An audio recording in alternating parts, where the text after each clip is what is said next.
दोस्तों आप सभी का एक बार फिर से स्वागत है WRC न्यूज़ की एक और वीडियो में। तो दोस्तों जैसा कि आपको पता होगा कि जो टेस्ला दुनिया की मोस्ट वैल्यूएबल कार कंपनी है, उसकी कहानी जो है ना दोस्तों, वो हमारी एमका लड़ाकू विमान के आसपास ही बैठती है। वैसा क्यों है दोस्तों? क्योंकि आपको पता है कि एमका के बनाने के पीछे कितनी मेहनत इंडियन गवर्नमेंट को करनी पड़ी है। इसी के साथ कितना वेट इंडियन एयरफोर्स को भी करना पड़ा है। और इसी के साथ आपको पता होगा कि टेस्ला की जो CEO है एलन मस्क, उनको भी कितनी दिक्कतों का सामना करना पड़ा है इस कंपनी को इतनी बड़ी बनाने के लिए। आज आपको पता होगा कि टेस्ला एक वक्त पे बिकने वाली थी गूगल के हाथों, लेकिन गूगल ने इसे खरीदने से मना ही कर दिया। अगर गूगल ने उस समय ये टेस्ला कंपनी खरीद ली होती तो शायद इतनी बड़ी ये टेस्ला कंपनी आज नहीं होती, या फिर होती ही नहीं। इसका नाम चेंज होके हो सकता है गूगल कुछ और रख देता। तो कहीं ना कहीं एलन मस्क की उस टेस्ला कंपनी के पीछे, जो कि आज इतनी बड़ी कंपनी बन पाई है।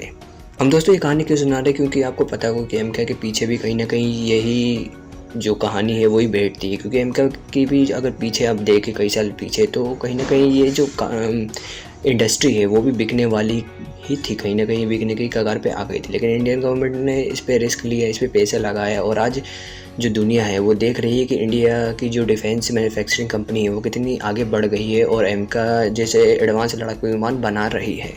जो दुनिया पहले हंसती थी इंडिया पे कि वो एक तेजस लड़ाकू विमान नहीं बना पा रहा है, वो एमका जैसे एडवांस लड़ाकू विमान जो कि 5.5 जनरेशन का होने वाला है वो कैसे बनाएगा। इसके साथ वो दुनिया पूरी मजाक उड़ाती थी इंडिया की कि इतना पैसा इंडिया लाएगा कहाँ, इंडिया जैसा गरीब है, इतना एडवांस टेक्नोलॉजी कहाँ से लेके आएगा, ना तो इनके पास हथियार है ना ही एडवांस टेक्नोलॉजी है।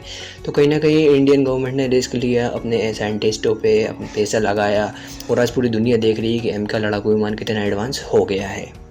और इसकी मैन्युफैक्चरिंग, इसकी जो टेक्नोलॉजी है, कम से कम रेट में इंडियन साइंटिस्ट ने बना के पूरी दुनिया के मुंह पे जोरदार तमाचा मार दिया है।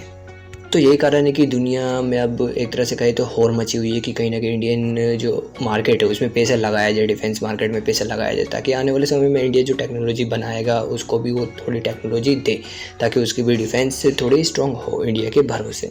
दोस्तों आप यकीन मानिए ना मानिए, लेकिन इसकी शुरुआत अब हो गई है। क्योंकि ब्रिटेन की जो प्रधानमंत्री प्राइम मिनिस्टर है बोरिस जॉनसन, उन्होंने इसकी शुरुआत कर दी है, और उन्होंने अपने डिफेंस जो इंडस्ट्री है उनसे कहा है कि इंडिया के अंदर इन्वेस्ट कीजिए, क्योंकि इंडिया एक उभरती हुई अर्थव्यवस्था है, बहुत तेज़ गति से बढ़ रही है इंडिया की जो मार्केट है। और इसी के साथ उन्होंने कहा है कि जो एमका, यकीन नहीं कहेंगे, उन्होंने अपने जो इंडस्ट्री के जो CEO होते हैं उनके यहाँ जो डिफेंस इंडस्ट्री है उसके CEO से खुद कहा है कि कहीं ना कहीं इंडियन मार्केट के अंदर जाएं, डिफेंस के अंदर जाएं और पैसा लगाएं, ताकि आने वाले वक्त में अगर एमका जैसे लड़ाकू विमान इंडिया बनाता है तो कहीं ना कहीं ब्रिटेन को भी अगर ज़रूरत पड़ती है तो ये लड़ाकू विमान वो खरीद सके आसानी से।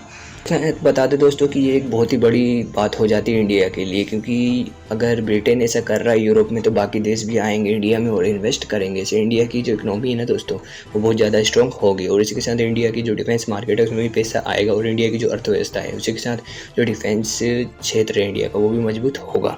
और इसके साथ नए नए जो हथियार है उस पर इंडिया सर्च कर सकेगा, क्योंकि अगर पैसा जितना ज़्यादा आएगा डिफेंस क्षेत्र में उतना ही ज़्यादा एडवांस टेक्नोलॉजी हम बना पाएंगे, क्योंकि पैसा आएगा तो एडवांस टेक्नोलॉजी पे भी वो पैसा जाएगा। दोस्तों आपको बता दो कि एमका जो लड़ाकू विमान है उसकी इतनी तेज़ गति से प्रोग्रेस देख के दुनिया भी दहल गई है। क्योंकि 3 साल पहले अगर आप देखें तो एमका के बारे में कोई सोचता भी नहीं था। अगर दुनिया के सामने इसके बारे में बात किया जाता था तो वो हंसते थे इंडिया के ऊपर।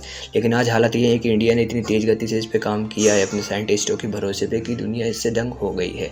एक साथ आपको बता दूँ कि इसकी जो टेक्नोलॉजी है ना दोस्तों, इंडिया बहुत ही कम रेट में बहुत जल्दी बना रहा है। अब करीबन 2 साल में इसकी जो जितनी भी टेक्नोलॉजी, क्रिटिकल टेक्नोलॉजी है वो बन के तैयार हो जाएगी, और इसके बाद असेंबली इसकी शुरू हो जाएगी, असेंबलिंग इसको बनाना। उसके बाद उसकी जो टेस्टिंग होती है दोस्तों वो बनेगी, और उसके बाद उम्मीद की जा रही है कि 4 साल के अंदर इसकी जो फ्लाइंग टेस्ट है वो किए जाएंगे। और इसी के साथ जो इंडियन गवर्नमेंट है उसका टारगेट भी यही है कि 5 से 6 साल के अंदर इसको जो इंडियन एयरफोर्स है उसके अंदर शामिल कर लिया जाए, जो कि बहुत तेज़ गति से माना जाएगा। और दोस्तों इसी के साथ आपको बता दूं कि आप यकीन नहीं करेंगे, इस तेज़ गति को देखते हुए इंडिया की जो नज़रिया था इंडिया के खिलाफ या फिर इंडिया के लिए दुनिया का, वो पूरी तरह से चेंज हो चुका है। क्योंकि दुनिया ने अब देख लिया है कि इंडिया के पास क्या टेक्नोलॉजी है, किस गति से इंडिया काम कर सकता है। तो दोस्तों इस वीडियो में बस इतना ही। अगर वीडियो अच्छी लगी तो चैनल को सब्सक्राइब कीजिएगा, लाइक कीजिएगा, कमेंट कीजिएगा और ज़्यादा से ज़्यादा शेयर कीजिएगा। मिलते हैं अगली वीडियो में, जब तक के लिए धन्यवाद।